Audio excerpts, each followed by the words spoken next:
all have a copy, you know, it's just for the record. Sure, of course. Yeah, no, well, it's a pleasure to meet you. Hello. Oh, it's such a pleasure to meet you too. I'm absolutely honored to meet you. It's fun. I mean, let's just introduce ourselves. We'll go around, the three of us, each one say our thing, right?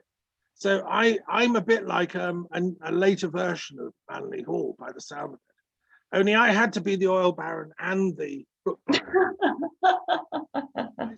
I think he would have been that if he could have. I started a philosophy degree years ago in England. I was brought up in a sort of agnostic, post-Anglican, didn't really believe in anything apart from human progress type family, but intellectuals, and they were activists in the peace movement in Brighton. I studied philosophy at the University of Bristol, found it absolutely appalling and dreadful. I wanted ultimate truth, wisdom, and I wanted to know the secrets of Spinoza and Hegel and Plato. And I was told to read logical positivism, and no metaphysical statements had any meaning whatsoever. That was the vogue in the 70s. So I resigned at the age of 20 in a great flourish of protest. And I walked to Stonehenge with one rucksack and three, one of which was Pagan Celtic Britain by Anne Ross. And I felt I communed in with the ancient Celtic Druids. I'd been deeply studying Indian religions by then, Buddhism particularly. I'd taken initiation in Vajrayana Buddhism. I'd taken a couple of, let's find God with Timothy Leary acid experiences with girlfriend, which totally blew my mind and like blew away the whole materialist paradigm, you know. And so I decided to find ultimate truth using academia, but on my own terms. So I flew to Canada because I'm Canadian dual citizen. And I spent 4 years in Calgary University Library, studying all the world's sacred texts for 4 disciplined years, doing the degree I should have done. But at Bristol, they said, you can't do it, you know. That's when I first read the Bible, the Quran, the Vedas, the Buddhist texts, the whole lot. And looking for the kind of, you know, the ultimate synthesis. It's where I first studied the Kabbalah in detail and Sufism and the whole works. And Hegel, you know, and all the philosophers I'd wanted to study. But then I realized the world was falling apart and I couldn't just sit there in my cabin in Calgary on the mountains on the outskirts of town in love with wisdom. It was you know, because the world was falling apart. There were wars going on in the Middle East. Israel and Iran, the Palestinians were all causing trouble. Russia and America had these nuclear weapons. They were trying to blow each other up. So I kind of awoke from my philosophical labors and I flew back to London and I launched a group called Philosophers and Historians of Peace. So I raised a banner of let's have discourse, let's have dialectic instead of mutual annihilation and mutual destruction. Surely there's a common wisdom to all humanity. Isn't it our duty to find that and, you know, and celebrate that rather than we've got more wisdom than you, so we're going to bomb you and blow you up kind of attitude. And that was in the mid-80s. And then I did a second degree in history at the University of London because I love academia. I want to be, you know, I like the esoteric stuff and the Zen silence, but I also want to be able to explain it rationally and scientifically. That's why I got involved with the Scientific and Medical Network and, you know, the Institute of Noetic Sciences and all that stuff. The Galileo Commission is one of the latest projects we're doing. And so I was elected coordinator of Philosophers of Peace globally in Moscow in 1990. And I'm vice president. So I'm still with the group of thinkers worldwide around the planet, trying to use our rational analysis of the mystic texts, the philosophical texts, to prove the commonality of them all. And cut a long story short, I've done a lot of commentary in the castle in Scotland. It was a perfect research center. I ran a kind of like a philosophical research society from this castle. Did Druid courses, teachings. We had. Wow. Oh, I'm sad I missed. Yeah, I don't know. Attend those. I was there 2010 to 2017. Wow. But I recorded some of the stuff. It's on my website. I run the thing called the Global Green University. You can listen to the Druid talks and stuff. And I recorded commentaries on all the Gospels, including the Mary Magdalene Gospel and the St. Thomas Gospel. So the 6 Gospels, the Gnostic ones, obviously. And then I recorded a commentary on the 3 books of Enoch, which are like, you probably know of them. They're very interesting, right? I did a really detailed study of all 3 books of Enoch. And I'm absolutely convinced that Jesus had access to Enoch 1. A lot of what he says, the role he's playing in the New Testament, is very much Enoch based. Not many scholars will admit that, but if you've studied the text, you know that. And in fact, it's quoted in the New Testament, the book of Enoch. You know, there's passages. So his disciples knew the book. And it's found at Qumran in fragments, the book of Enoch. And if you're not familiar with it, the book of Enoch explains what was the backstory of the Garden of Eden. Who was the snake? What was the trouble? What's going on? You know, it's the whole backstory. So I did a commentary on that using the University of Glasgow library, which has a brilliant theology library, and every book, latest book you could order. You know, so I would go to Glasgow in my car and bring back 50 books and spend a couple of weeks researching and teaching. Paradise. And there'd be the snow outside on the mountains, you know. Okay, so that's oh, and then I started a commentary on the Quran, because I've taught Islamic studies. I'm a great lover of Islam and Sufism. I've had lots of Islamic students. I taught at the University of London Islamic Studies, and I have many dear Islamic friends, and I've always wondered, why on earth did Muhammad, why did he channel that stuff in that way? And it seems to go against what the Christians and the Jews are doing. You know, how can we reconcile these? So I started an in-depth line-by-line commentary on the Quran, using all my transpersonal esoteric knowledge. And I'm just about to complete it. You wouldn't believe it's taken 10 years, because I don't do it all the time. It's not the only thing I've done. I've published like 50 other books, but I do a daily practice, and I've been commenting on all the surahs, and I'm using, it's the first time, this is a fact, anyone has ever done this with such a detailed philosophical, historical and critical analysis. It's as if Hegel and Goethe and Toynbee, the historian, were doing a commentary on the Quran. It's never been attempted. Most people won't touch it, it's too dangerous. You'll be accused of heresy, but because I'm not, well, you know, I mean, I don't care. I have no fear. I'm a man of courage. Kant said, be wise, you know, sapere aude. So I'm an intellectual. That's my duty, right? Thomas, I don't think you've done enough. I'm only just starting, darling. I'm, you know. I'm just This is the jet on the runway, getting its engines going. No, my mission is, and these are just tools, right? My mission is to bring world peace, obviously, and to get, I mean, people I've met professors and intellectuals that in all cultures and religions, and we all agree, you know, there is a universal common truth. The trouble is the masses, it hasn't filtered out to the masses yet. And especially the middle managers of the religions, they still kind of like think their paycheck depends on telling their flock that the other lot are the enemy. And the more strict you are, then, you know, the bigger the paycheck. So you get all these fundamentalist Christian preachers saying that Muslims all should be burned and burning the Quran. They've never even read it. They haven't got a clue what they're talking about. And you get Muslims doing the same, saying Christians are all the devil worshippers and burning the Bible. I'm in the middle saying, put the fires out, you know. Anyway, that's a little introduction from me. That tells you a bit about my background. And I live now in France. I left the castle and I bought this amazing house. It's like Aladdin's cave. It's as big as the castle was inside. It used to be a hotel. Wow. What I was concerned about was the shelf space to all my books, right? And it had as much shelf space as the castle, which was amazing. And so I'm surrounded by. Amazing, amazing. That's what I'm doing. So anyway, you, Mandy, tell us your life story in a nutshell. So I was born and raised here in Los Angeles. I'm I'm a poet, and my second book of poems had come out, and I was getting ready finishing up my third book of poems.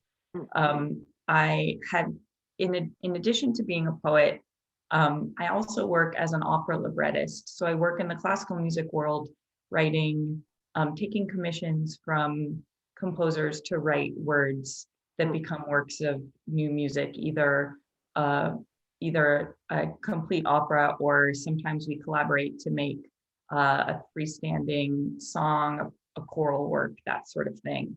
But primarily I work as a poet. But I also make what I call immersive poems or interactive poems.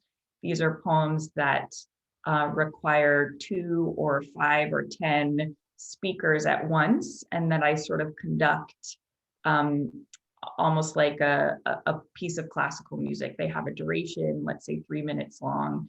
The text might be spoken by 5 or 10 people, need to be layered, and I'll sort of conduct them or run that sort of like a piece of music. So I do that as well. So that's a little bit of background of my practice. And I was getting ready to start as the artist in residence at the Philosophical Research Society when I felt new information about peace start to arrive. Now, I'm also a mystic.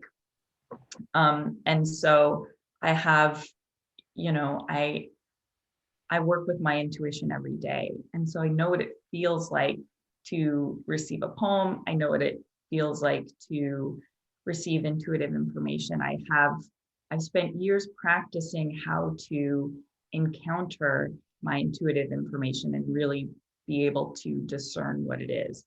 So when the peace information started to arrive, I felt an intuitive call to begin to talk about the nature of peace anytime I was giving a public reading anyway. And so I started, and then there were these sort of unsuspecting reading events that had invited me to come and read as a poet, and didn't know that between every poem, I was going to begin talking a little bit about the true nature of peace.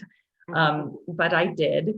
And so I did that for a little while until it became clear to me that the peace information was getting bigger and bigger, and it required its own place. So I began an event series here in Los Angeles, a series of peace concerts. And I call them I Like Peace. And I started them at the Philosophical Research Society. And each concert between every performance, I talk about the nature of peace. I also premiere new poems and new immersive or interactive poems about the nature of peace.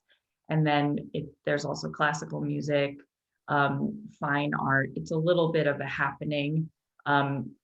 It's immersive, it moves. So basically the audience arrives.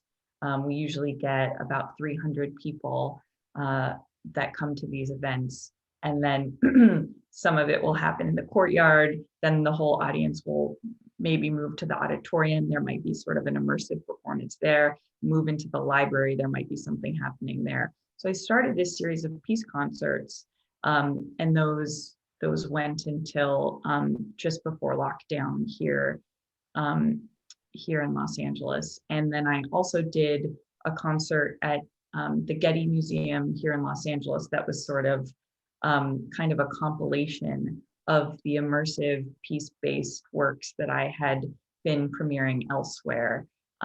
So that event that I did at the Getty Museum, which was about an hour long, was called Gateways to Peace.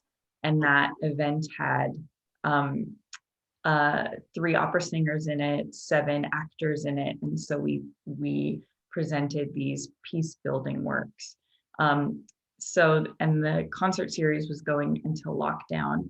And then when lockdown happened, the peace information that I had been receiving before lockdown started to come at a much, much faster rate. And it turned into a book about the nature of peace, or what was book length.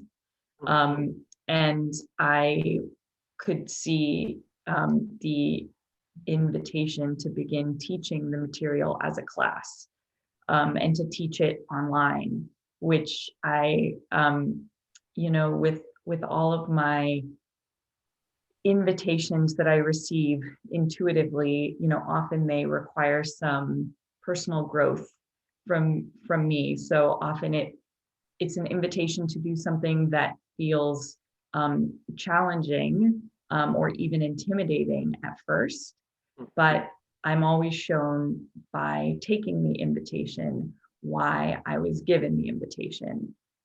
So even though I hadn't worked in online formats before, distance formats, Zoom, I didn't know at all. I still accepted the invitation and started teaching this peace class through this Philosophical Research Society. Started it in September, went for 40 classes, 40 weeks. So it ran for the school year.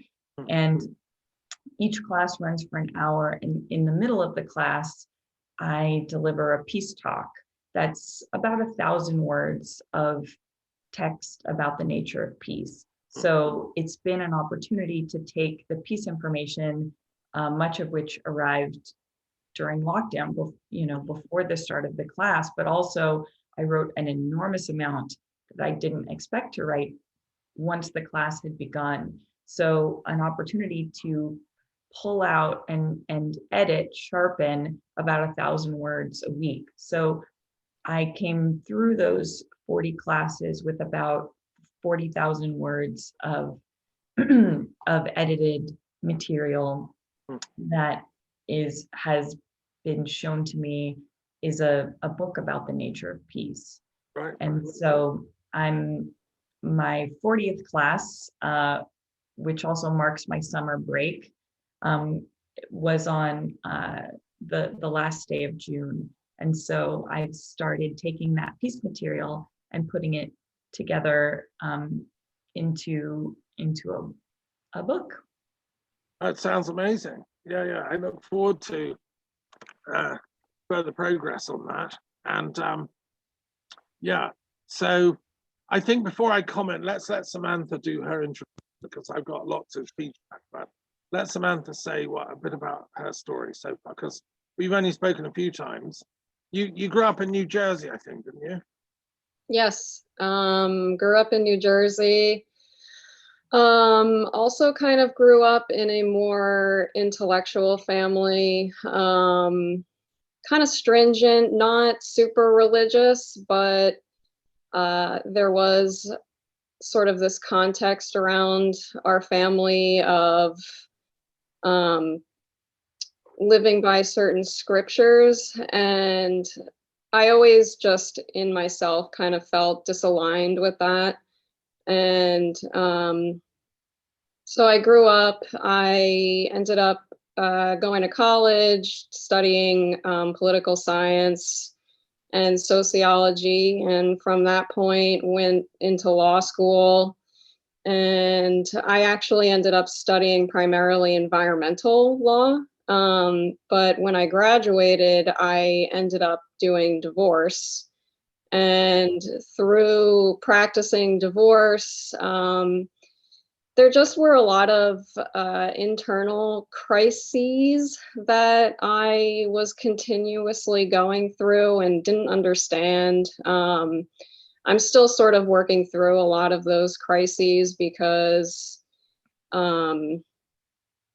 don't really know how to describe it. I have always just been a very logical, practical, intellectual person who is now only recently starting to understand and explore more of who I am spiritually and understanding my spiritual essence and who I truly am inside, as opposed to kind of the lessons that have been taught to me throughout my whole life. And So I'm sort of still emerging out of those crises, but as I've been doing it more and more and self-studying and doing a lot of self-research, I'm definitely coming to understand everybody's unique truth. And I also am very keen on empowering who people are in their souls and their spirits. And, you know, I really believe that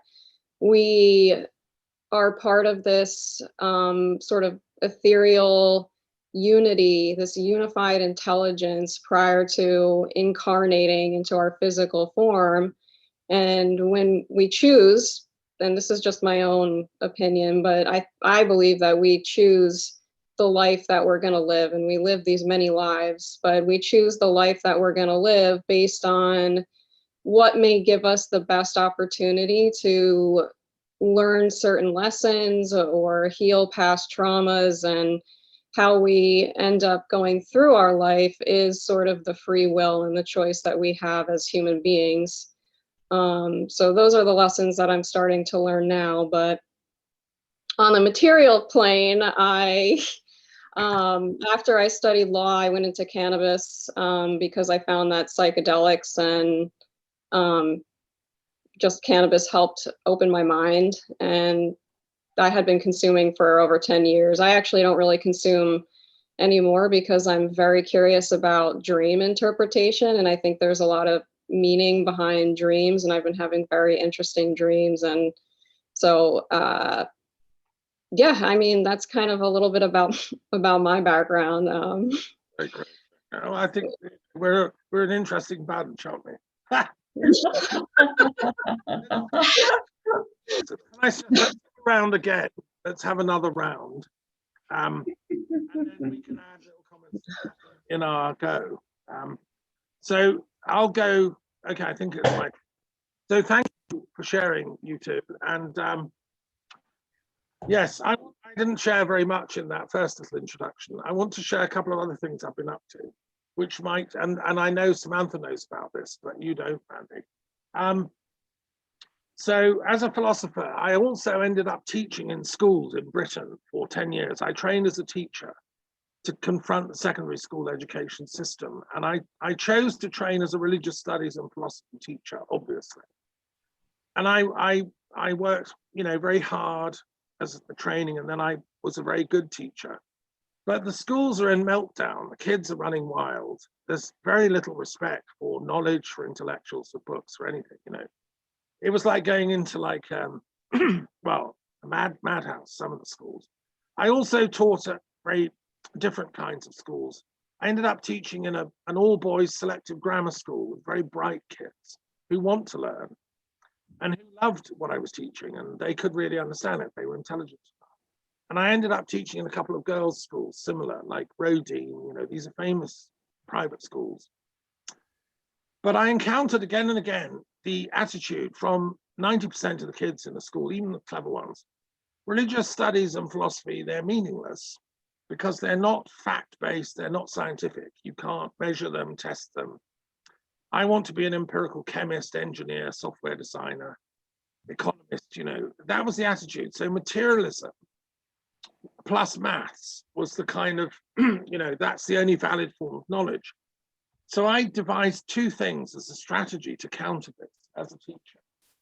I invented, with my philosophy club, the periodic table of the world's religious and philosophical traditions. It's designed to look like Mendeleev's table of the elements, right? So, and it's color coded. So the blue ones here are all different types of Christianity. The yellow ones are different types of Hinduism. Wow. The green ones are different types of paganism, like Druid, Wicca, Basque shamanism, you know, the whole works. The pink ones are Chinese, so Taoism, Confucianism. The red ones are Buddhist. The Jewish ones come down here, you've got everything Samaritans, Orthodox, Conservative. And then you come down, you've got Islam are the green ones, Shintoism, Jainism, Sikhism. And then you've got secular humanism, Marxism, and all that stuff. Then you've got new religious movements, things like Scientology and ayahuasca and all that stuff. And then you've got Reiki and everything. Then you've got the Persian ones, Manichaean, Zoroastrian. And then you've got the philosophical traditions. So you've got things like Kantianism, Hegelianism, Pythagoreanism, all the rest of it.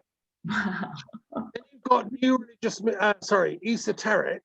There's a whole section of esoteric, which is all the different types of Freemasonry. You've got Grand Orient Masonry, Anglo-American theistic Masonry. You've got the co-Masonry where women can join as well. Then you've got things like Alice Bailey, anthroposophy, alchemy, Rosicrucianism. They're all in the new esoterics, right? Wow. Now this is designed as to go on the wall of every religious studies classroom on the planet. Once a kid has seen this, or an 18-year-old, you've got to be literate to be able to read it, right?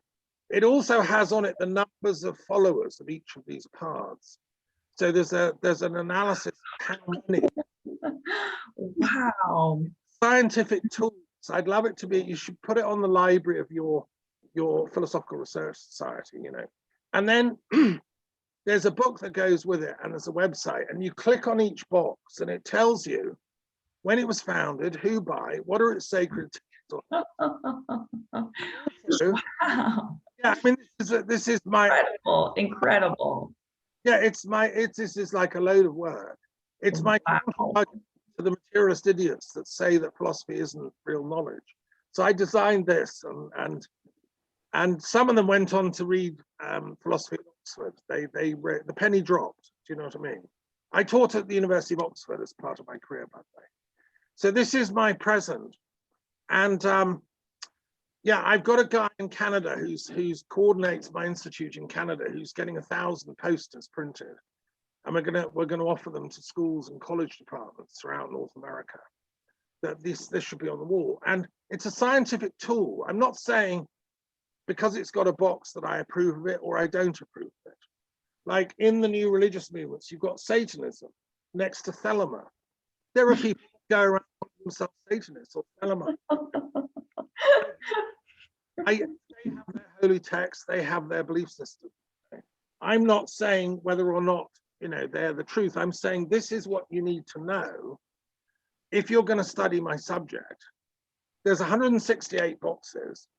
Unless you know at least something about all 168 boxes, you're illiterate when it comes to religion and philosophy. I'm making a claim here for religious literacy as being at least as important as language skills, numerical skills, you know, because the planet is going to self-destruct unless we all learn all of this and show respect one for another. It's not like one is better than another. In the philosophical section, I've got obviously, well, you know, postmodernism, but also mathematical theory. There's a thing on philosophy and mathematical theory, because there are some people that say only maths is true, nothing matters apart from that. So anyway, I did that. That's now available. You can, I'll send you the links to it and stuff. And then the last thing I want to share is I produced this, which Mandy knows about. And it's my sequel to Newton. Newton wrote a famous book, you know, the Principia Mathematica.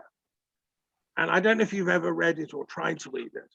I've been to Cambridge. My daughter's doing a PhD at Cambridge, right? So I go to Cambridge now and then. And I love Newton. He was a great thinker. But in the last chapter of his book, and he wrote it in Latin, but it's been translated, he said, "Thank you, dear reader, for coming with me on this journey. We've explored gravity. I've explained the mathematics of gravity. I think you'll understand what I've been doing, and energy, and you know, all that. But what I haven't explained, dear reader, is how and why gravity exists. No, if you read carefully, all I've done is show you the maths of what it does. I haven't shown you how and why it happens.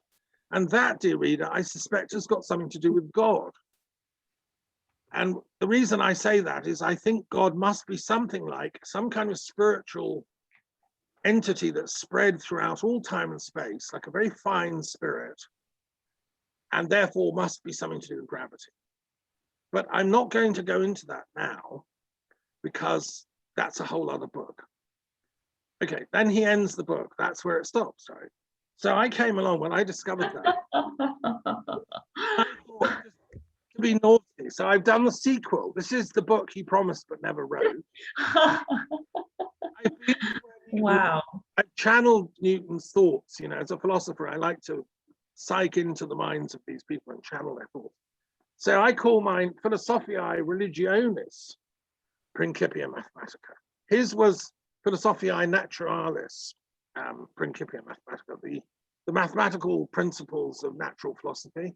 Mine is the mathematical principles of religious philosophy. And this is a textbook. It's now got 3 volumes. That's volume 2, which has got the periodic table on. And volume 3, which I wrote most recently. This was published a few months ago. And what I do, it's written in a very interesting way. So it's very dense text, you know. I take it's a textbook, right? Advanced textbook for university level, but also, you know, bright students could get this now, you know. So for instance, chapter 119 is the history of mathematics and religions. That's the theme. There's a section called key thoughts for each one. And so I'm talking about like the discipline of the history of maths, which exists. It's a subfield of academic stuff. It was invented largely in France. In 1758, wrote the first great history of maths up to that point. And then I talk about like the history of maths in Arabic, Persian, Chinese, and Indian civilizations. What do we know? And the fact is, many of the greatest mathematicians were very religious. Like the guy that invented algebra in Baghdad, for him it was a religious thing. Balancing entities, quantities in an equation, that was a tool that for him was divinely inspired. Einstein too, in his own way, and other contemporary mathematicians, they've all had an interesting conversation with the source of inspiration. You know? And then I have 2 sections called religious questions, religious mathematical questions, and religious mathematical problems. And these are like questions I've set to students. And they are totally like, I really enjoyed writing them. And they're full of, you know, like complex questions. Most of these questions would make a PhD to really answer properly. They're like, and they're not the sort of questions you'll get in your normal mathematical degree. You could do a mathematics degree at LA University and never, they wouldn't even know this stuff could be done. So here's just question number 23. Michael Scott, mathematician, Aristotelian, and wizard, did what exactly for mathematics, science, and religious mathematics in particular? Tabulate, enumerate, and analyze his oeuvre and life achievements. Okay, so Michael Scott, who I don't know if you've either heard of him, he was a Scottish savant in the 12th century. And he went from Scotland to Sicily, which was where the Holy Roman Emperor was. And the Holy Roman Emperor then had Jewish and Islamic and Christian scientists at his court. He was called Frederick II. He was the greatest of the Holy Roman emperors. And he said, I want real knowledge. So he got somebody to make a map of the world, a guy called Idrisi, who was an Islamic scientist. And he got this guy, Michael Scott, as his astrologer, set him to translate Aristotle into Latin from Arabic. And the conversations and discussions they must have had over supper, just mind-boggling. And Michael Scott was a mathematician because he was learning at the feet of these Arabic mathematicians, right? And they all wanted peace between the religions. They didn't want any more of these crusades. That emperor was excommunicated by the Pope for heresy because he was too friendly to the enemy, you know. But anyway, so that's just one question, and it's to get people thinking like maths is a sacred thing. Let's recover it for religious knowledge and steal it out of the hands of these secularist materialists who want to turn everything into a branch of economic computing. Do you know what I mean? So this is the resistance manual for deep thinkers. So anyway, that's why I did it, 3rd volume. And I'm going to work on the 4th volume this coming winter. Anyway, that's my go. And I'm also a poet, Mandy. I'm also a poet. And when I left school, I wanted to become a poet. You know, I was influenced by Rilke and Hart Crane, and you know, I'm a great lover of poetry. We'll swap poems. I've published 7 volumes so far. in your spare time. So I have an interesting relationship to math and philosophy myself, which is that, so when the peace project arrived in my life, you know, one fascinating and kind of fun aspect of working intuitively, so receiving information from my highest self, my highest knowing, is that our highest self communicates with us in a language that we will understand using references that are ours. So sometimes, so as I started to be shown this piece information, sometimes I was surprised to find that the information presented in a language that sounded to me like academic philosophy. And sometimes that information involved quite a lot of mathematics. That surprised me because, yeah, I just wasn't expecting it. But as a person who, as a young person, as a high school student, into my college years, I was interested in philosophy. I started studying philosophy in high school and continued to study it at university. I went to UC Berkeley here in the States, which has a wonderful department. And though ultimately that wasn't where I landed, which is something we can talk about, I wanted to learn what was being discussed in this discipline to see if that was where I would find a home. Ultimately, it wasn't, because it became clear that in the realm of philosophy, intuition was not a viable means of explaining where your ideas came from. And that's where mine were coming from. So that wasn't going to be ultimately the right department for me, even though I could back engineer it and say, well, this person said this and that person said this, and so this argument sort of fits in between them.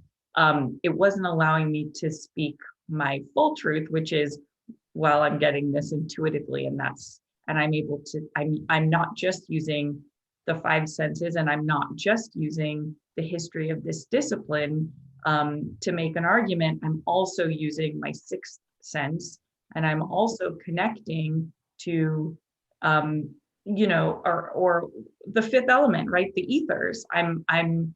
There's more involved in my process. So it became clear to me that that wasn't the right place for me, but not before I had sort of surveyed our history there, what was really going on in that discipline. So when I started working intuitively with the piece information, that was something that could be drawn upon by my higher self in explaining how certain things worked. Sometimes information would come out in what felt to me like a mathematical theorem or a philosophical theorem. And that truly surprised me because I'm working intuitively, but it's also a language I had learned. And so sometimes it was the clearest way for me to be shown how this thing that was being translated from the ineffable into the effable, into the explainable, how it could be shown to me how it functions.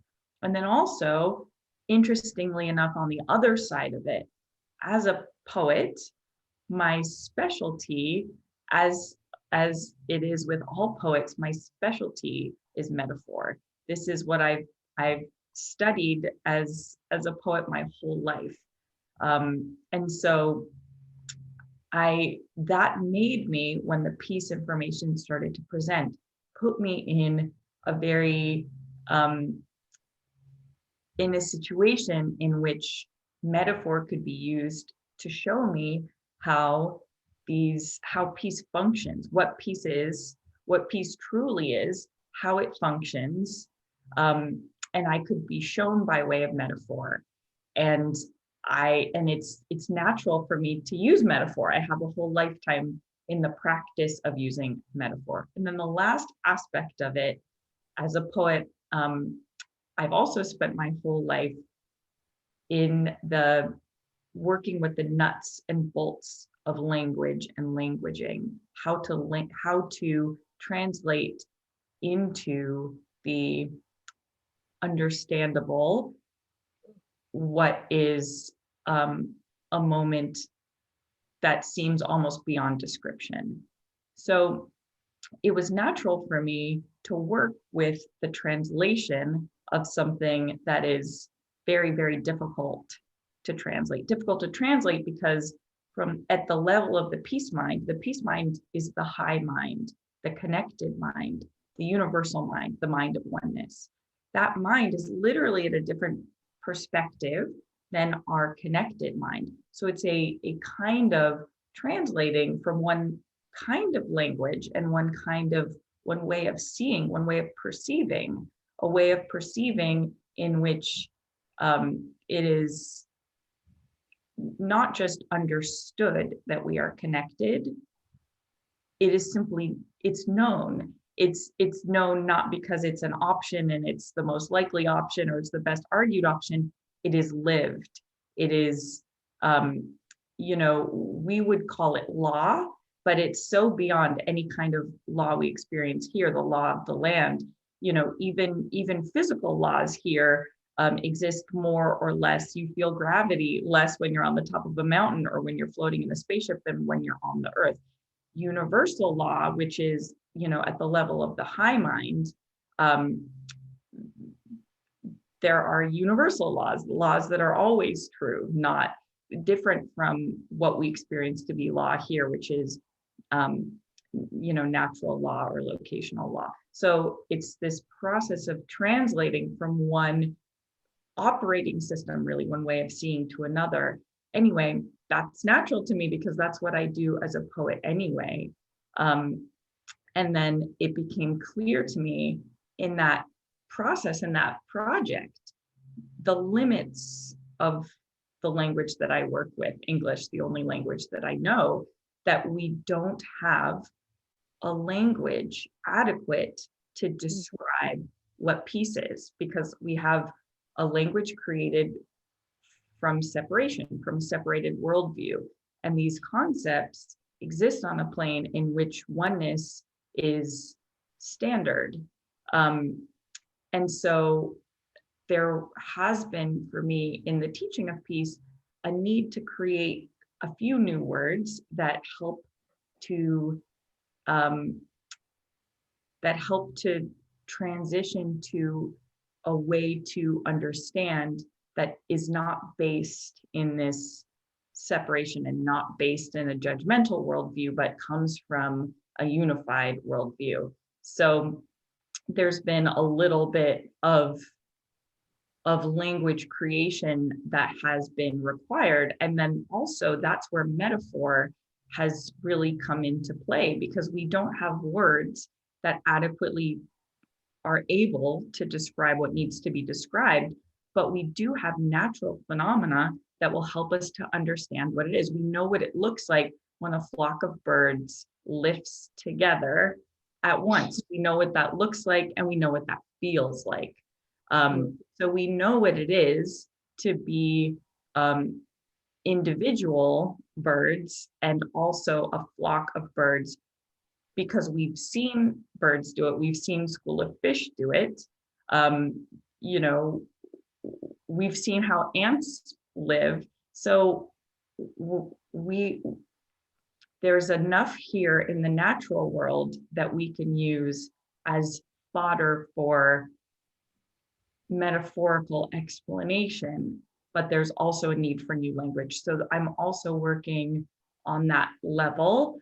And again, doing it intuitively, just shown where new language is is needed. But anyway, back to philosophy and math, because I have been very surprised when I get a piece of information and I'm sharing it and I think, wow, I'm giving a, as you would say, maths lecture, or I'm presenting a philosophical theorem. I certainly didn't mean to, but that's just simply, that's the way that it's clearest.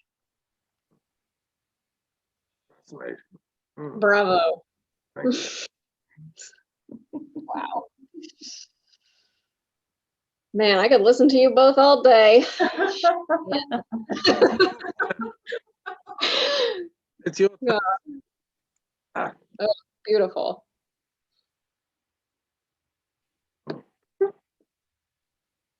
Just beautiful.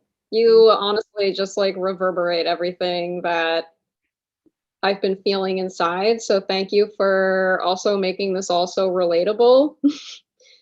Just want to throw that out there. I don't really have a ton to add, but yeah, just I feel it. I feel it all. I feel so energized right now. I just want to thank you both for the work that you do. It is so unbelievably necessary and needed. And before this meeting, I've actually also been working sort of on the side to I think Mandy, I may have mentioned this to you, but as part of IONS, I'm starting this local group here in Portland, and I recently created this website. And so I have been working on this blog for like the last 2 days, and I also find it extremely difficult. I was thinking all yesterday that I have such feeling and so many ideas that circle around in my head and my body. I find it very difficult to translate that in a relatable and digestible way so that like the recipient can, if they're not experiencing it already on their own, that they can understand in a way that's meaningful also to them, because it's meaningful to me already. And I feel like in order to create the change, it needs to be relatable on an individual level to all recipients. And so creating that language is imperative.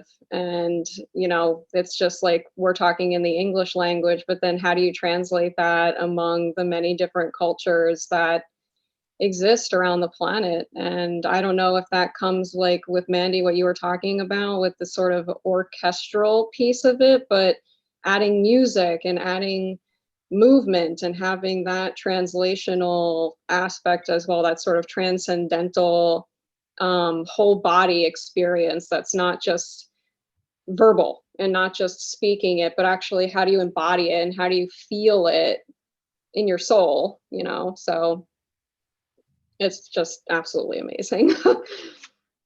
Well, thank you so much. And I completely agree. And this is why I like to work in the classical music world as well, because new information is often easiest to receive in non-verbal artistic forms, because we encounter art often with a more open mind and just with a more open person. And so truly new information, truly higher information of the spheres tends to arrive in the form of, for example, a piece of music or a piece of fine art first, because when it arrives in words, we tend to encounter words with our minds. And so that's where our rational minds step forward. And that's where our protections are. That's how the rational mind is using its tools to protect the self. And so it's sort of weighing the information. Whereas, if it's a piece of music, it can be containing information about the harmony of the spheres. And it can be reminding us that we are an aspect of that which is harmonic. It can be reminding us that our nature is ultimately a loving and peaceful nature. It can be reminding us of our own kindness, which is waiting to step forward. That can happen in a painting, and that can happen in contemporary dance, and that can happen in classical music, and it can be received very efficiently in those forms. Sometimes poetry as well can be a place, can be sort of a middle ground where you can carry that very loving information in a poem that isn't about ideas, but a poem that is about maybe nature or feelings. You can carry that very loving information. But when you get to explanation, that's when you're encountering people at a different level where their defenses are very different, which is also why I was curious why I was brought into the project of helping to tell the story of peace in a way that uses direct language, because I've been participating in this through the world of the arts, which I know is an incredibly efficient tool. And because I understand the efficiency of the arts, I was curious why I was being transitioned into this lane in which I was going to be working with the conscious mind in this way. But I'm still being shown why it's time for us to understand with our whole selves what peace is, and to remember what our true nature is, so that the mind can come along. Yeah, I think that connection is key, and the fact that we're all so disconnected. And what I was thinking about yesterday was the fact that because we're so disconnected and we're sort of vibrating on these low frequencies, we're not evolving both spiritually but also physically, because it has that multidimensional aspect. And so we're sort of like devolving. And so it's just very interesting to conceptualize all of it, and kind of to get to what Thomas was saying earlier about the why behind it all. It's like we can talk about how these things affect us and how they feel. And it's interesting to me, and what I tend to think about is the why. How is that happening? Why is this the case? Why do we need to evolve? Why do we need to vibrate at higher frequencies? Why do we need to reconnect to this higher consciousness that I completely 100% believe in? But why? What is that doing for us? What is that doing for the higher consciousness? What is that helping us to achieve? How are we progressing? What does progress mean? What does that even look like? And all these conceptual, theoretical issues and topics are like my bread and butter. I love that. Sure. Can I comment on what you both said? I want to just add a few more things that you don't know about me, either of you, I don't think, which are part of the jigsaw puzzle and very relate to what you're both saying. So like Mandy, as a young poet, I was searching for the ultimate language that can express the truth, and so that's kind of why I went off to study philosophy. And then I was told by Wittgenstein, the famous phrase was, "The limits of my language are the limits of my world." So I thought about that a lot, and I thought, okay, that's the problem then, is that we're not understanding each other's languages. So what I did, cutting a long story short, is I said to myself, well, surely if we're going to do philosophy on a comparative global basis, we should understand each other's sacred languages. So the rabbi should also learn Arabic and Sanskrit, the Hebrew or the Sufi should also learn ancient Druidic languages, Gaelic. So I produced the first ever, I think it's the only one of its kind, and your library should have it, Mandy, It's the first ever global comparative dictionary of philosophical terminology in all languages.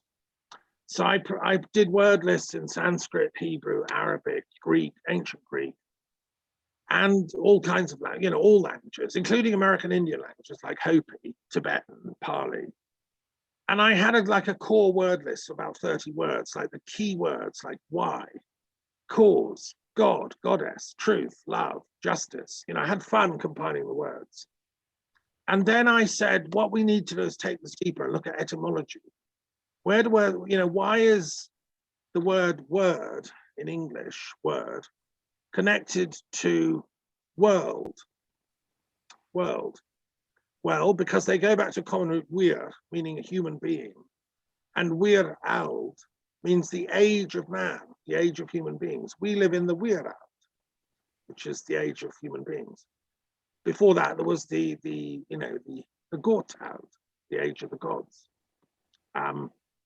So I got really into etymology, and when I was in Canada, I bought this amazing Klein's Etymological Dictionary of the English Language. He was a rabbi from Montreal, where I was born. And so that was it. I was away, right, studying comparative etymological dictionaries of Arabic, Hebrew, and Indo-European. And I came to the conclusion after many years of study, and I finished this book in the Castle of the Muses in Scotland, that the Hamitic language system, that's all the, Arabic, Hebrew, and ancient Egyptian, and the Indo-European linguistic system, which is all the European languages and all that, I proved in this book I wrote called the Kabbalah Runes that they go back to a common source. They're interrelated. They're not separate language families. Now, this has huge implications, like anti-Semitism is just a completely stupid idea because we're all one big tribe, and so what I did is I framed it by looking at the Kabbalah, which is the esoteric traditions, as you know, of Hebrew, and the runes, which is the esoteric tradition of the Norse and those people, Germanic and Anglo-Saxon. And I produced this book called the Kabbalah Runes, proving that they go back to the same system. The people that devised the Kabbalah said that each sound is part of God's thinking. So when God is thinking a certain type of thing, it comes out as that's a certain type of a thing, right? And so you find that in lots of words that have that thing going on. And then if God is thinking another type of sound, he's thinking, That has a whole other sort of resonance, and it comes out in words with that concept. Now that's the Kabbalah deconstructs, I don't know if you know this, the Torah in its sound patterns, and it probes into the meaning behind the words and reconstructs a whole different narrative than the official, and Jacob went to the well, It reconstructs it on a metaphysical plane, and it says, so in the Zohar, which is where it does this, you have pages of commentary just on the first word of Genesis, Bereshit, in the beginning. That's deconstructed according to the sound patterns behind the word Bereshit. Right, so it's done exactly the same in the runes. The runes are invented by Odin, who's the god of wisdom. He does the same. And it's done the same in the Druid world, because the Druids use what's called the Ogam or the Ogham, which is the soundscape of their magical alphabet. It's the same in Sanskrit. The Vedic rishis sit on their knowledge of sound. And it's called by religious studies scholars, this is called sonic mysticism. And there's just the beginnings of a comparative study of this. So what I did is in that book, the Kabbalah Runes, I traced it. I'm the first guy, I don't think anyone else has done this yet, to actually say there is this commonality. And there is this cosmic, so when you're talking about where inspiration comes from this divine, I call it the divine intelligence. How does the divine intelligence then translate into us who speak English or French or German or Greek or whatever? And can we trace our thoughts back to the divine intelligence, and how? And that's what I tried to show in my book. Yes, you can. And this is how you do it, you know, in detail. So anyway, that's one thing I wanted to share, which I really enjoyed writing that book in the Castle of the Muses in Scotland in the snow. It was just like total mind bliss, right? And then the other thing I'm laughing at, because Mandy and I seem to have so many things in common here. I did this book over the last 20 years. Oh my God. Like, What? dictionary. Because I kept inventing new words because I'm a philosopher. There you go. Exactly what you're saying. Thank you. Amazing, incredible. I coined a whole bunch of words and I give the definitions. And I'll just share one, which is fun, which is the word joyism. I've coined the word joyism as a conscious antidote to terrorism. Everyone on the planet's going on about terrorism's terrible, we hate it, no, we don't like terrorism, you know, obviously. So let's coin a word to contradict it, the vaccine, and that's joyism. So joyism, you do joyful things. If you want to get a particular political end, like votes for women or whatever, or freedom from the hijab, then you do a joyous event. You paint out what you want in flowers on the beach, or you do a dance. Exactly, exactly, exactly, exactly, exactly, exactly, exactly, exactly, exactly, exactly. And that is the missing piece. You just described the missing piece. If you want to experience something that is loving or peaceful, then you create something that is loving or peaceful. You don't put all of your attention builds. Attention is world building because our gaze is powerful. You were talking about, you know, the sonic power of words. First, there was the word. We create with our words and we create with our attention. And what we put our attention on, we are building in our experience and in the world experience by way of the collective consciousness. Knowing this, we can choose to use the world building power of our attention by way of our intention to build what is peaceful and what is honoring and what is loving. No, absolutely. Yeah. So let me just finish I'll just finish by saying, so obviously I researched all the words for peace in all languages. They're Obviously. Etymology. In your free time. My work. This is my life is free time. I'm normally in the Heavenly Library. I'm just having a holiday. Okay, and then I discovered something going back to Druidry, Mandy. This is interesting. I discovered there's an ancient Druid legend. You may or may not have heard of it, given by a great Irish historian called Geoffrey Keating, who wrote The Sacred History of Ireland in the 1600s. I was told this by an ancient Irish scholar years ago. And it's a story about someone called Phineas Farsave, who apparently, this is the legend, he was passing through the plain of Shinar at the time when Babel was just being built. And he could see trouble. He could see trouble coming from Babel. He thought, this is not good. You can't go up to the gods like that, you know, like trouble's going to come from this. So he said, what we got to do is, and he knew it would lead to the scattering of tongues. So what he did was he said, we need to found a little study circle for this primal original language that we have. It's going to be scattered and lost. He founded a language school to preserve the original language before Babel. And that became the first Druid college. That was the very first foundation of Druidry. Now, this legend, which is, you know, written down in the 1600s, when I read that, I thought, wow, I know what the guy was doing, you know, because that's what I've done in the Kabbalah runes. I've traced it back to source, i.e. pre-Babel. And Phineas Farsave founded Druidry to restore it. So anyway, so I'm sitting on this knowledge. It's all great fun. Then in the year 2009, I was summoned to Avebury, which is one of the great Druid centres in Britain. I don't know, have either of you been there? I haven't. I've been to the Chalice Well, but I've never been to Avebury, but have always wanted to go. Well, next time you come to Britain, we'll get you on a special tour. You can go, right? It's huge. It's bigger than Stonehenge, and there's a village inside it. It's amazing. Anyway, I received a summons because I'm the peace officer to the Council of British Druid Orders. So I have an official, like a duty to try and do peace around the world on behalf of the Druids, right? And they said, we want you to come to the Stones. We're going to present you with your badge of office.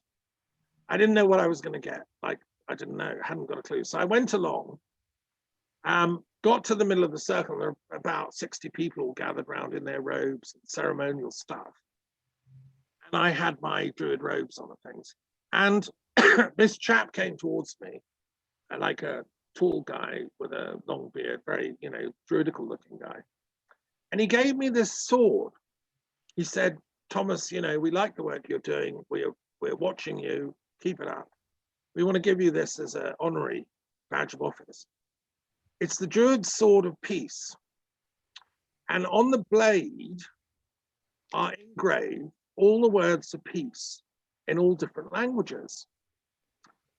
And it was made for the millennium by Wilkinson's, who was the great swordsmiths of Britain, as a peace thing. And he got hold of one. There are very few of them made. And he put a special handle on it and made of 3 goddesses. There are the 3 goddesses that guard Albion on the blade, And so I have it next door. It's here in the museum, right? Wow. Now I don't even know if they knew the legend of Phineas Farsave. I don't even know if they knew how important what this represents. I don't think they realized I was the only guy on the planet to have done a peace dictionary in all languages. It was just synchronicity, right? And then they gave me the sword with it on. So that's just to give you a little insight into some of the miracles that I've been playing with. And why I'm so sad about the state of lockdown. Was it a bioengineered weapon? What's going on? All that stuff. So I've been busy running meetings in Parliament and trying to get, the real world to actually take cognizance of the metaphysical world.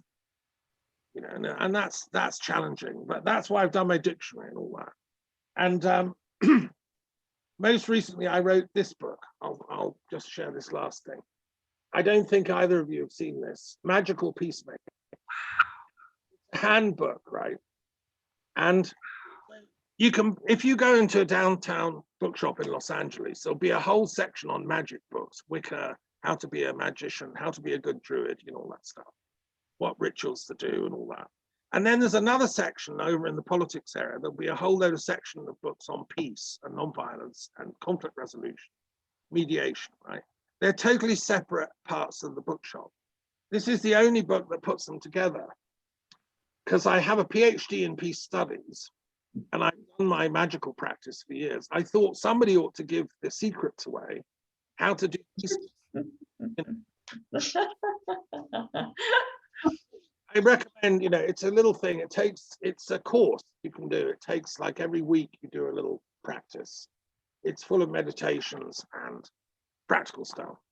There's a picture of me with that sword I told you about in the loch in Scotland. Oh my God. Near the castle. Wow, incredible. That's me in my druid gear doing my peace sword magic. So there we are. That's a bit more about me. Incredible. Well, I'm so glad and grateful that you put it all together because you're exactly right. You are exactly right. Until we are able to utilize tools that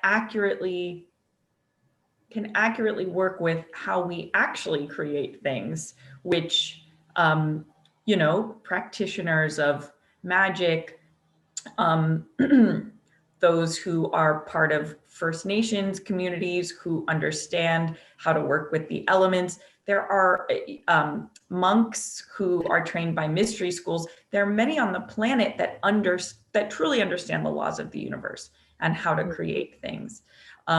But not in the discipline of peace, there has not been a wide understanding of how we create things. So we have done quite a lot of analyzing where peace isn't.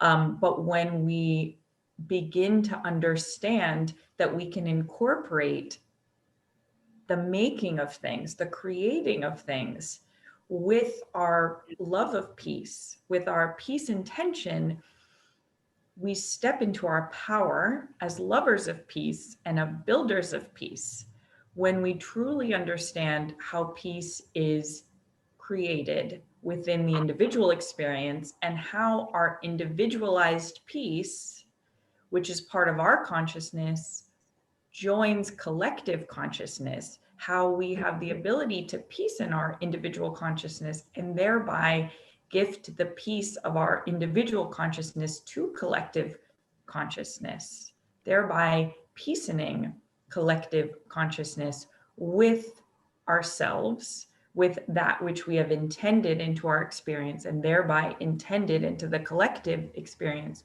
We step into our power as people of peace, as those who love peace.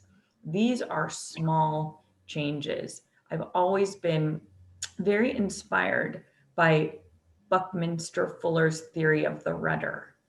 Buckminster Fuller was able to see that when you have an enormous ship, a ship as big as 2 city blocks, the most meaningful part of that ship is the rudder, because that's the thing that determines its direction. And if you want to redirect something as enormous as a ship, all you have to do is change the direction of something that's, a 5 foot by 8 foot, piece of common wood. And so Buckminster Fuller set out to make inventions that would work as rudders, small as he saw them, but incredibly efficient, that could change the direction of the ship of humanity if they were used. I too believe that a new understanding of peace is a simple and free rudder that can change the direction, if we so choose, of all of humanity. So part of the fun of working with my higher self, my higher knowing, and with my peace mind is being shown that the information that comes through is always about efficiency. It's always a way of being shown the most efficient way from where we are, which is, still in the cycle of belligerence as a human population, to where we are going, which is stepping into the era of peace. And I'm always being shown the most efficient or direct route from here to there. And what arrives, it makes me think about when I first learned about Buckminster Fuller's theory of the rudder. And he said, we spend a lot of money, we spend a lot of time, we spend a lot of resources trying to build new ships. So we look at the ship of humanity that's several blocks long and we say, well, here's the ship, it's heading in the other direction. So we've got to come up with $100 billion to build a new ship. When in fact, we can just take the rudder and change the direction. We don't have to raise $1, to change this direction.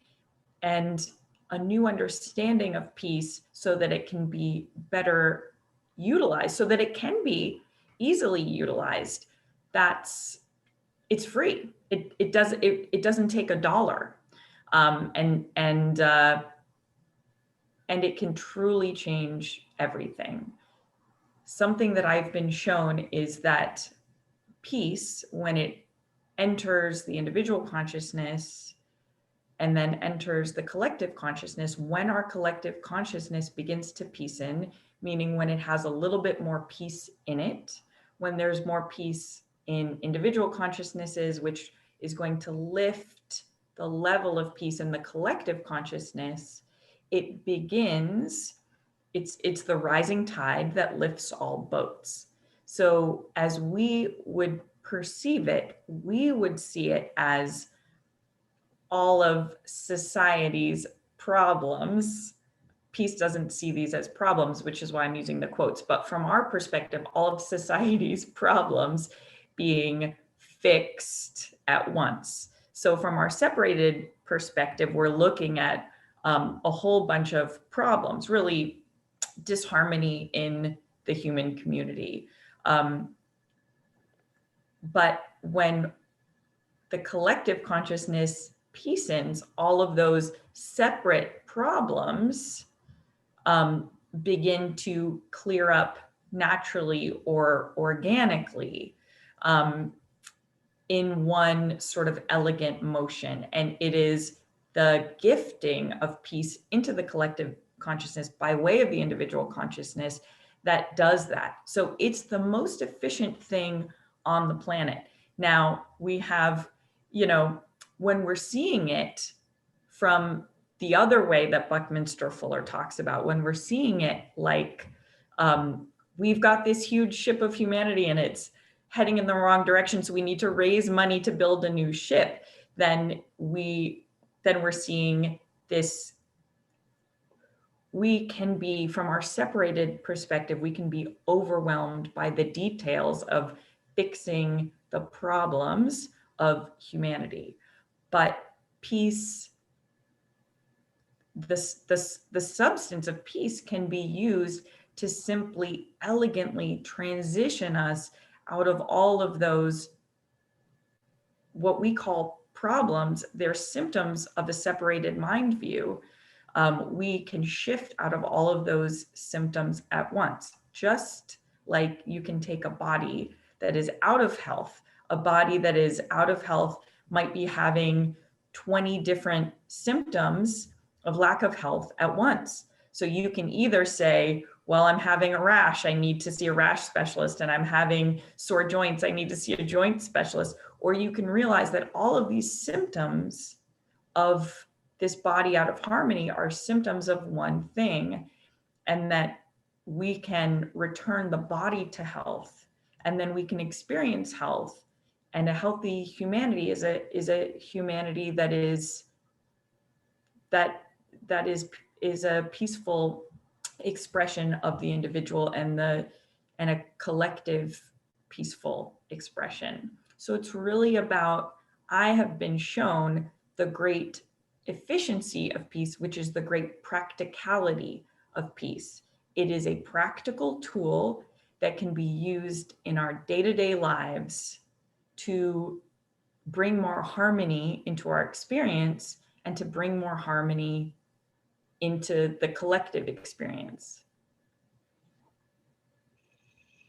It's so interesting to me to listen to you, Mandy, because honestly, every time you speak, I'm like, wow, that's synchronous, that's synchronous, that's synchronous to what's going on in my own mind. But it's interesting because a lot of what I've been listening to and reading, they ask this question and it makes me ask myself, and I feel like I know the answer, but at the same time, I don't. And I wonder what your perspectives are. Is, you know, we talk about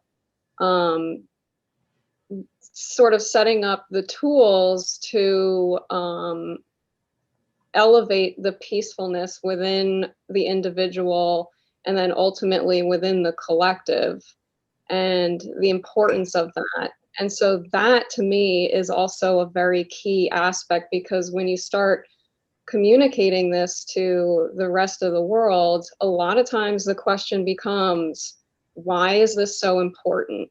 What makes elevating peace for the collective important? What makes it important to the individual? Because there's the health aspect and the wellness aspect. But from a collective, just hypothetically speaking, 500 years in the future, we have a more peaceful global planet. What does that, why do we want that? Why is that so important to us right now? And sometimes I have a hard time answering that in myself, because it's like, well, yeah, I mean, we want to be healthy. We want to be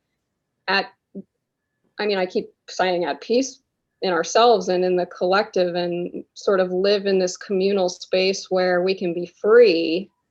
But what does that really mean? What does that look like? Why do we want that? Why is what our aspirations are for peace different than what we're experiencing now? And yes, we have terrorism and we have these problems that come up day to day, whether in our daily lives or as a community and as a society. Why is it so important to facilitate this? And why haven't we facilitated it as of yet? Can I attempt to answer, Mandy? I'm sure you all have your own thoughts on this. I've obviously thought about this a lot, and I've had discussions like this with bright students who say, what the hell, I don't want peace. You know, my dad works for the military, we get a good salary. So what, you know? I think it's about ethics. This is where you have to do your basic ethics, which is 9/10 of philosophy. You know, and ethics boils down to pain and suffering and disease. I mean, philosophy is a branch of medicine. Socrates was a friend of Hippocrates intellectually, you know. I mean, I got into peace because I worked in a veterans hospital in Canada for 4 years, and I saw people still wounded from World War I. They were still shattered, and they were telling me their nightmares and horrors of what it was like in the Battle of the Somme. And then there were those from World War II. I mean, every youngster should go and sit at the feet of these old veterans, and they're all over America. You've got thousands of Vietnam vets and all the rest of it. What is unpeace like? When you know what unpeace is like, and that's physical battles, being blown up, having your mind destroyed because you're being tortured. I mean, the stuff humanity has done to himself and herself is scandalous, and it's been going on for millennia. You know, like Genghis Khan used to sack a city and then chop the heads off and make a mound of skulls. I mean, as a historian, I've studied, so unpeace, study what unpeace is. And then you've got psychological unpeace, which is anxiety, can't sleep, neuroses, you know, like half the world's going mentally ill, it seems to me, you know, half the time. And that's all about unpeace, right? So, so then present that data to the person who's questioning why peace is important.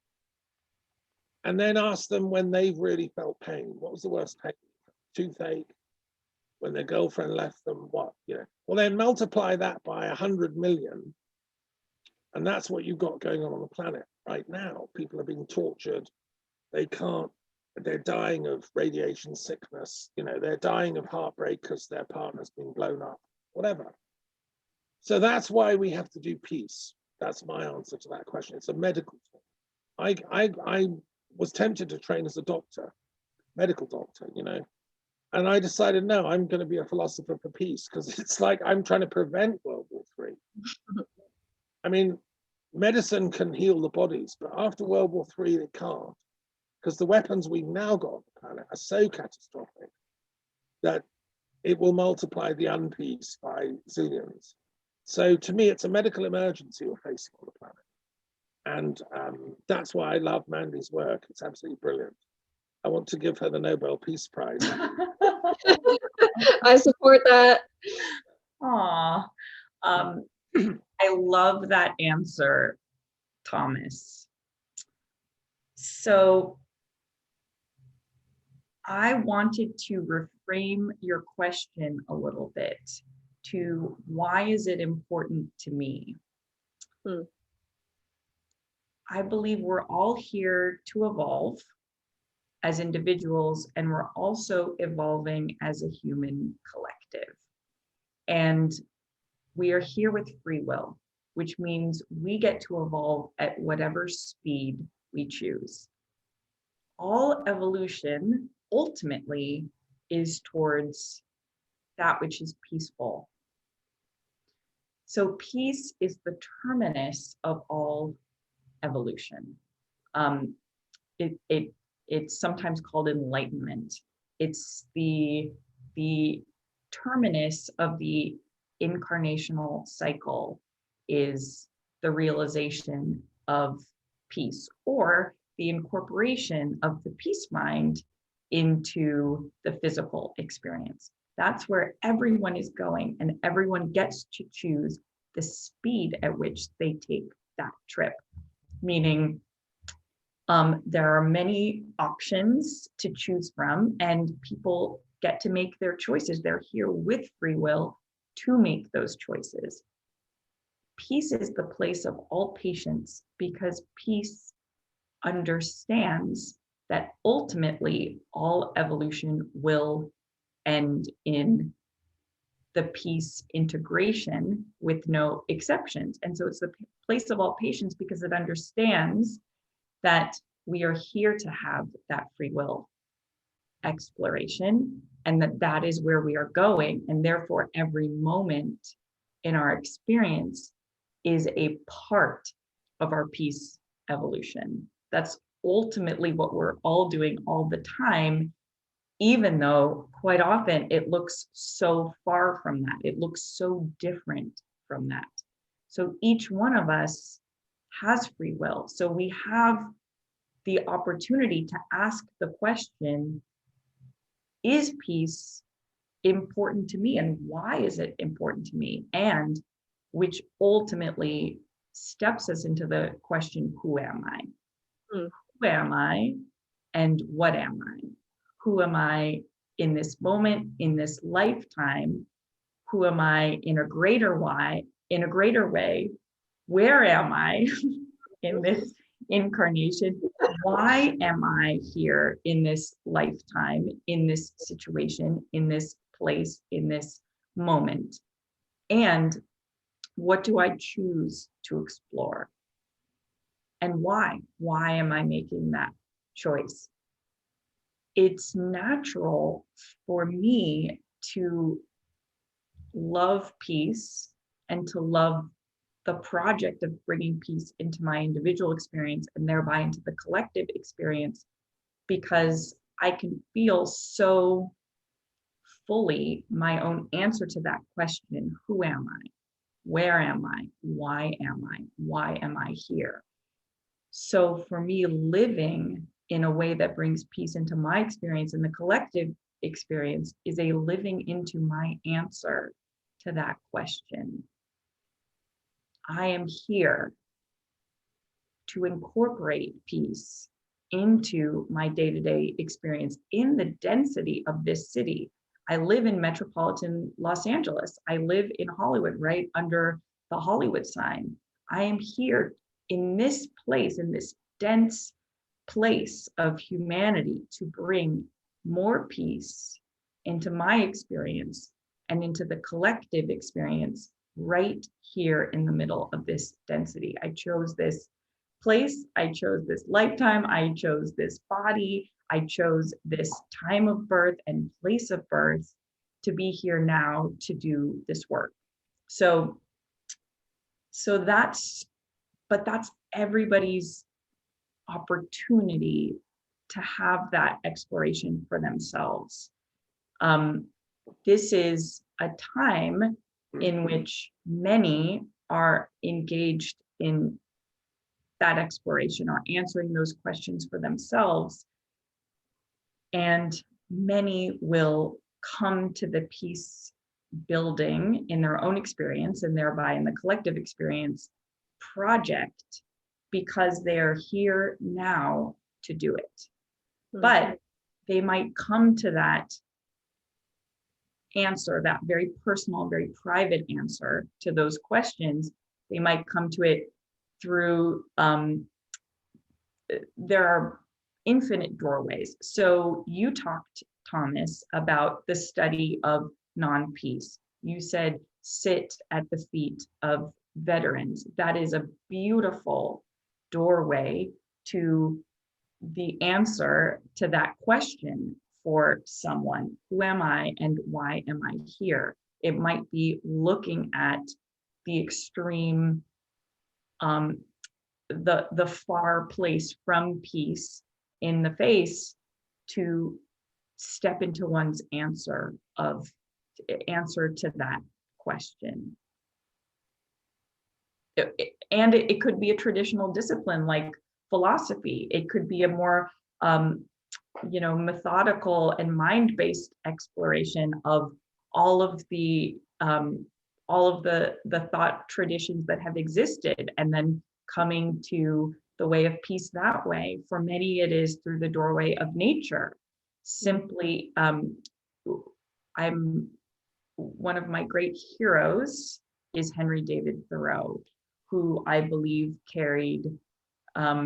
was one of the incarnated beings to be most connected to the truth of higher law. He simply felt the truth of higher law, lived it, and wrote of it. And for him, it was the doorway of nature. He spent most of his day walking in nature in what we would now call a meditative mind state. He went to nature with an empty mind, or what we might now call a no mind, to learn what was there. And from nature herself, he learned the peace, what is known in the peace mind, what is known in the higher mind. So there are so many doorways, and each person's life is unfolding for them because it's their perfect exploration towards their own answer to that question. Thank you for that. Can I just share something, a bit of a synchronicity? Among the many things I'm up to and doing here in France, I set up a thing, Mary Magdalene Studies Association. And I've always been interested in the legends that Mary Magdalene was in the Pyrenees Mountains and, that whole Holy Blood, Holy Grail stuff. I'm sure you're both familiar with that. And I met some esoterics in France. A lot of them are Freemasons who believe that, and they are carrying that secret knowledge of the Church of Mary Magdalene. So we have an annual conference on the 22nd of July. And I would invite you both to come if you want to speak. We've got some very interesting scholars coming. The Zoom thing. I'll send you a link. And last year, I had someone that came who contacted me totally out of the blue saying, I've heard of your work. I think you're amazing. I love the Mary Magdalene stuff. She's been to the Pyrenees. She's an artist. And we had some chats. She lives at Walden. She swims in the lake at Walden. Oh my God. Wow. Yeah, she lives in, I think, Lexington. It's down a couple of miles from Walden. And she goes swimming in the pond at Walden. She sent me some pictures to prove it. And hopefully she'll come to the conference on July 22nd. So it's just, I think there's something fun about synchronicities. I'm a great Jungian scholar, and I've written a book of synchronicities because I met them. And I think what's going on there is time and space. You talk about laws of time and space. I mean, consciousness supersedes time and space. So consciousness can tweak time and space. Sometimes it's like God just waves at us, to say, look, these things are connected. I think that's fun. And yes, I just want to say something else about peace, just since it's been the theme of what we've been talking about. This is, I don't know if you know this etymologically, probably not, so I'm sharing it with you. It's slightly naughty, but just hold tight, right? Use it with discretion in the right circles, okay? So I looked at the etymology for peace. It's obviously a passion of mine. And she was a goddess in ancient Rome, Pax. You probably know that. She had a temple, she had an altar. Pax is a goddess. So this is about the lost goddess, the feminine dimension of divinity, which has been lost in tragically, a lot of religions run by men who take it over. So that's partly what peace is. It's about bringing out the lost divine feminine aspect. So I looked a little deeper and I discovered the word pax. The etymology goes back to the root of pact. And it's from the same root. A pact is a tie between two people or countries. You make a peace pact. You tie a link, right? And you know, so all this meaning etymologically of like interconnected, a pact, right? Now, simultaneously in the Anglo-Saxon world, they didn't always use the P sound, but they used the F sound, right? So instead of the P, they'd use the F. And in Anglo-Saxon, what's the most common word used in Anglo-Saxon street language, would you say, in England and America? Are you saying now? Yeah, now. What if you walk out on the streets of Los Angeles, you overhear people chatting and talking? It's now become a bit of a swear word. You'll hear it often. Precisely, yeah. And it's now a swear word, okay? But the etymology of that word, to fuck, is the same as the etymology of pact and pax. How? It means to tie a knot, to commune with someone, to tie a bond, to make a pax. And in old Anglo-Saxon spirituality, to fuck someone was like, you're amazing, I want to make a peace pact. You know, let's connect. And it's really weird that to me it's become a swear word, it's something unclean, you know, and that shows how far we've fallen. So true knowledge of peace is connected with authentic sexuality and authentic knowledge of all that implies, like how to truly do that, you know. So I just wanted to share that because that's fun. And it's a factual, you know, look it up in the dictionaries. It's all, this is factual, you know. Amazing. Yeah. So a lot of people often, all they say to me, oh, peace is really boring. You know, I like war, it's much more sexy. I say they don't have a clue what they're talking about.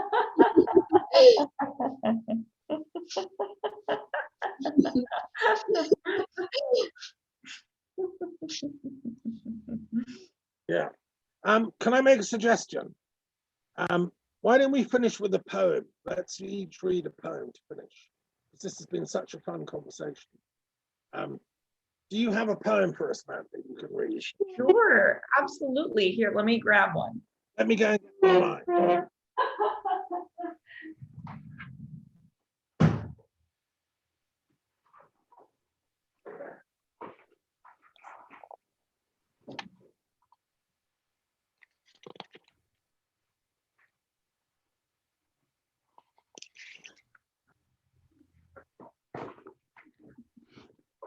How convenient that we're all in our offices.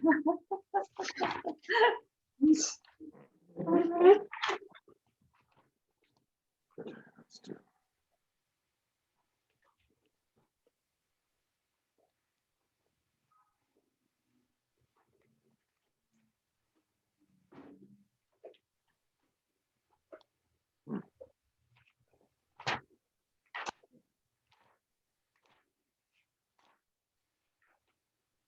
All right.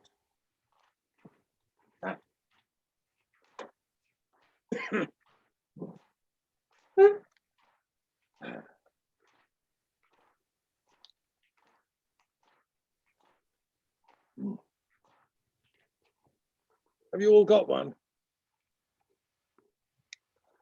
I have one, yes. Okay. Why don't you go first, Mandy? Ladies first. Okay. During meditation, I listen to the sound that's always ringing, the high bells of creation.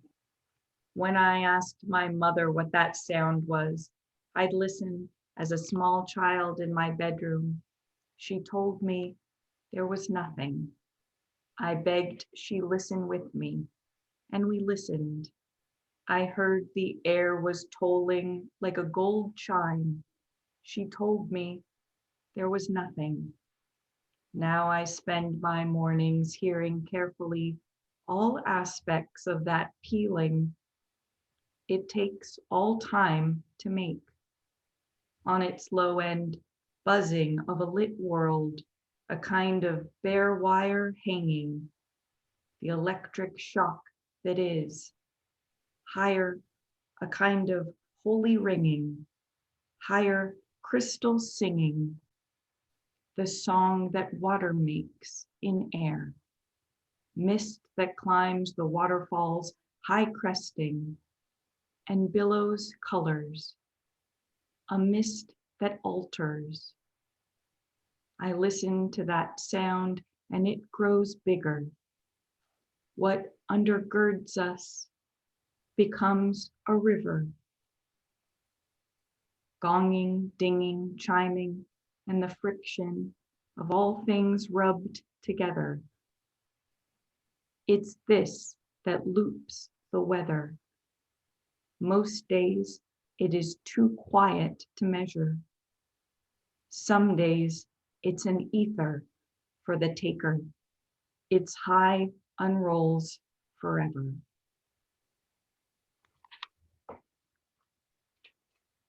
Lovely. Thank you. Have you got one, Samantha? Well, I don't know if it's a poem. I kind of just grabbed this book that's sitting next to me. But I thought it's interesting. So it says, "Oh, whither shall we turn? The thought in my breast makes me sad. All the people are hostile to us. On whom can we rely? Anxieties crowd together in our hearts. Thick as our faces, they are covered with blushes. We have not been careful of our virtue, and though we repent, we cannot overtake the past. So all we have right now is the present and the future." Is that something you've written, or? No, it was a book I picked up in New York. Oh, Confucius. Okay. Yeah, I like Confucius. Good. Right. Okay. Well, I'll do my poem. This is just from my collected poems, volume 5. So I wrote this in about 2011 at the castle in Scotland after I'd moved there. I just opened it totally at random, and it's called Give Us the Peace. So it seems appropriate. That's been our theme. When the waters above and the waters below mingle in an unexpected surge of recognition, it is beauty that is being seen. It is the soul's shiver that leaps and knows. And then tears mingle to wash away thoughts of fear, thoughts of hate. And it's the high art of the one ray that tingles the spine when the upper waters and the lower waters meet in recognition at the beauty behind creation, suddenly showing itself. And a single tear joins them all in a new creation, eternally renewed. Give us peace, dona nobis pax, but not the kind of peace that is wet and flabby and bland and soul leveling. Not the kind of peace that doesn't take a leap and a risk. Give us the peace that rises up out of us and makes an arch of firmly held stones that meet at their apex. Give us the peace that comes from our highest truth, meeting through spirit and other. Give us the peace that comes with us at the soul's passing, as the last breath leaves the body. Give us the peace when your justice and my justice, when their wisdom and our wisdom blend and merge like a flight of starlings praising the sunset. Give us peace that is simple and complex as sunlight coming in through the east window, falling onto the choir, singing in Iona Abbey. Give us that piece. Donna Ubis Pace.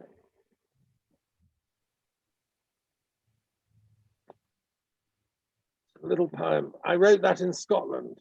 Beautiful. I loved it. Beautiful. Felt very meditative. Have you been to Iona, either of you, in Scotland? You know, it's funny that you should say that. I was meant to go in 2020, you know, when lockdown happened, but there's a Findhorn has a location on Iona, and Yeah. I was hoping to go there. I was hoping to go there in 2020. But no, I haven't been, but I've looked at many pictures because I've been trying to get there. Yeah, I've been several times, and I organized a retreat there. And I wrote that poem. The castle wasn't too far from Iona. Oh, really? It was there? Oh my God. I know. Wow. Columbus' feast day is quite important to me. He was a great Irish Scottish saint. So that poem is inspired. I wrote it on Iona. Well, it was very beautiful, and I'm not surprised because I know that Iona is so special. That's why I've been trying to get there. So what's the event that you do there? Well, it was just a retreat when I was living at the castle. We used to celebrate the feast of Saint Columba, then go on a little retreat. He was one of the countless Irish saints, you know, of Europe, who they were half Druid and half Christian, like me. They were interfaith and beyond labeling. Took a lot of inspiration from nature, from the waves. Iona's quite a small place, but it has on its western shore incredible rocks like quartz crystal. The beaches are full of quartz crystal. Oh my God. The water is totally pure. Of course it does. Of course it does. And there's a hill in the middle of the island. I discovered all this by going there, called the Hill of the Angels. And I went and sat on it. And this is a true story. It's given in the biography. When Columba was the abbot of the monastery there, he'd sneak out at night often. And he always told his disciples not to come after him. But one time a monk sneaked out after him to see where he was going. And he went to sit on this Hill of the Angels. And the monk swore that he could see Columba communing with spirit beings who were like descending down from the skies down to be with him. Angels, we call them. And later he followed Columba back to the abbey, and he said, "What on earth was that? Sorry, master, I did come and watch. You know, I could see you talk with all these beings." And Columba said, "Yeah, I was talking to the angels. Don't tell anyone else about it. This is between us." And years later, after he died, the bloke told his story finally. He kept the secret, and it got into the biography. And yeah, it's I can believe it, you know, because the air is very pure. It's unbelievably crystal clear energies on that island. It was a sanctuary to the Druids before the Christians, and then we accepted the Christian wisdom. But on our own terms, you know, we kept reincarnation, and we kept non-violence. We didn't believe in Christianity as a sort of death cult that kills pagans. You know, that's just silly. So, well, anyway, I think we're going to have more. We'll meet again, Mandy. I think we all ought to, and you know, we'll keep our discussions going. I mean, I'm impressed by what you're doing. You know, have you published anything so far? You mean of the peace information? Well, generally, I mean, have you ever? I mean, you never did a doctorate yet. You dropped out of academia. Well, I've published 3 books. A 4th is coming, but not of the peace work hasn't come out yet, except it did appear, some of it appeared as a documentary that came out recently. So there's a documentary about my immersive poems that are peace building. And so there's that record, but the peace information is new. So I've just taught it in this class, and that you know, it's transitioning itself, I think, into a book now, into a book now.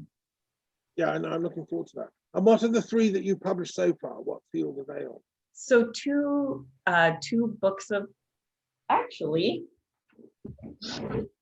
I'm sitting in my own office. So this is my first book of poems. This is my second, book of poems. Let's see, this is, before that, this is a book that I did. This is from 2011, and then. Is that poetry as well, that one? No, this is actually cultural criticism, but it would take a little time to explain what this project was. But that was so yeah, this was 2011. This is hit myself in the eye. 2014, 2017, and yeah. Can I show something? Here's the documentary. It just came out, and they printed a DVD of it. So it's basically a record of the peace building immersive poems. Can I just share something? You know the yellow book of poems with the chair on the front? Yeah. Can you just hold that up? I just want to tell you both something you may not know. This is really exciting. So I was invited a couple of weeks ago to attend a thing online called the Luxembourg Peace Prize ceremonies. And this was the ceremony took place in the University of Luxembourg online. And they awarded 10 prizes to 10 people from all over the world. I'll tell you one of them. And the prize they got was a chair, which looked like that, only it had a thing. And it was a sculpture. A sculptor had designed this chair. They were only about a foot big. They were like little sculptures. And they were all in different colors. So some are red, some are green, some are blue, and so on. And I think the symbolism behind it was they want peace chairs in every university, I think. So they were giving out these free chairs. But the story, the one guy who won it, and it goes back to the question of why do we do peace that Samantha asked, why is it important? This was given to a photographer from Kenya, an amazing Black peace activist from Kenya. And I learned stuff I didn't know before. Apparently there was an election 2 years ago or 3 years ago that was contested. One party won and became government, but the other people said they cheated. And so they took to the streets doing rioting. And in Kenya, they don't just riot and throw stones, they get machetes out. And they started hacking each other, these two teams. The country went into meltdown, night in Kenya. And they were all killing each other for like weeks, 8 weeks. And this photographer was so shocked. He happens to be a Roman Catholic, just a peace guy, right? And an artist. He went around taking photographs of what was going on. He photographed killings, bodies, massacres, the whole works. And then he put them together as an exhibition. He blew up the photographs. He made like panels showing 20 or 30 of these photographs, including like pictures of little children looking at bodies and you name it. He took this exhibition around the country, showing it in every single major town and city. And the people all came out and saw the exhibition, and they were so shocked, they stopped the fighting. And he helped calm the country down, and they stopped the rioting, they stopped the killing, and it's gone back to normal.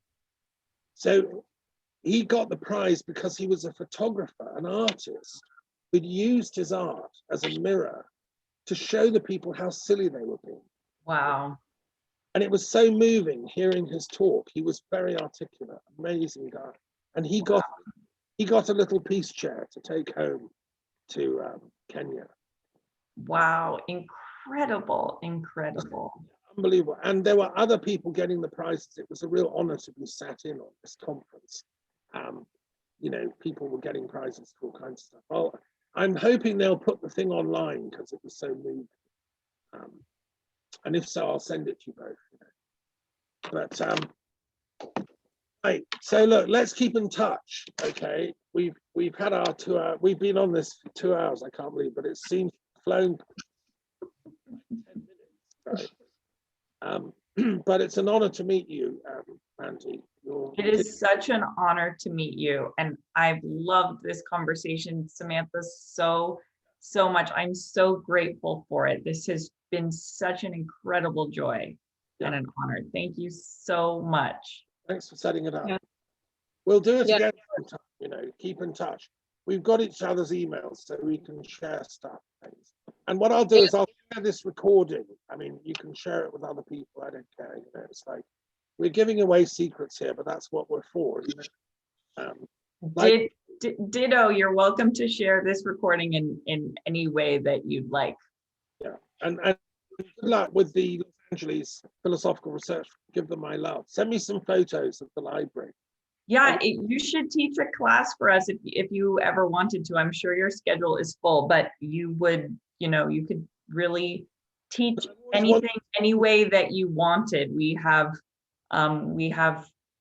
and anyway, just think about it. Just think about it. It might be the home that you never knew that you needed. And I belong there, you know. I'll definitely come. Exactly, you belong there. You could teach a whole class on that periodic table of spiritual elements, and I think you might find. I think you might find just the right community there. So consider it. Yeah. No.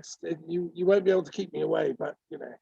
Perfect. Well, then there are so many reasons for this conversation, but it does feel like just the most natural home for you. Sure. Right.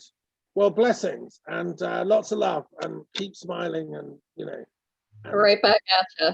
We'll keep going. Thank you for being here. Thanks, You both. Samantha, for setting it all up. Of course. Saint of the Week award. Yeah. Cheers. Enjoy your days. And you.